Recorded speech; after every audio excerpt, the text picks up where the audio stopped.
Right now, this exact second, over 1 billion cars are running somewhere on Earth, and almost none of them are as your choice as you think.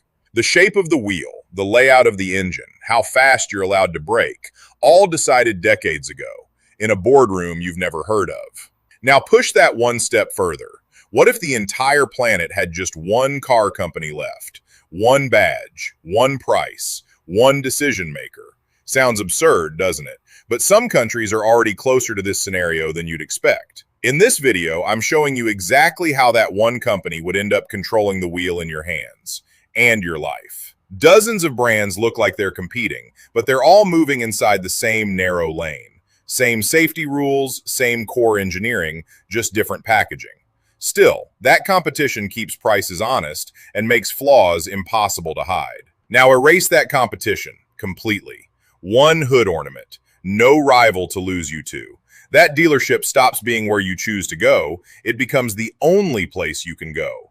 Today, if one factory shuts down, buyers just go elsewhere. If one company builds every car on Earth, a factory fire or a software bug stops being one brand's problem.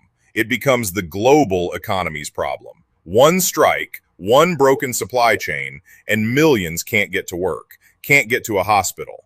One blocked highway can strand a city that had nothing to do with the crash.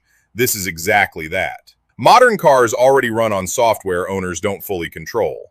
In a one-company scenario, a decision made in a single office could change what your car is allowed to do, nationwide, overnight, with no alternative to switch to.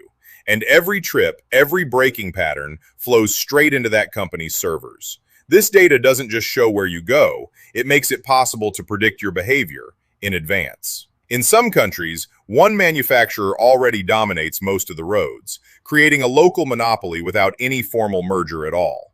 Small repair shops say they have no power to negotiate parts prices. Public transit and independent repair networks are a hedge against this, but only as long as they stay genuinely competitive. The moment that alternative becomes a formality, the hedge collapses. The real defining machine of modern life isn't the phone anymore. It's the vehicle that takes you everywhere. Whoever controls that machine also determines how fast, how far, and on whose terms you can go. A true monopoly is, for now, a thought experiment. But the road under your wheels was never built by a vote.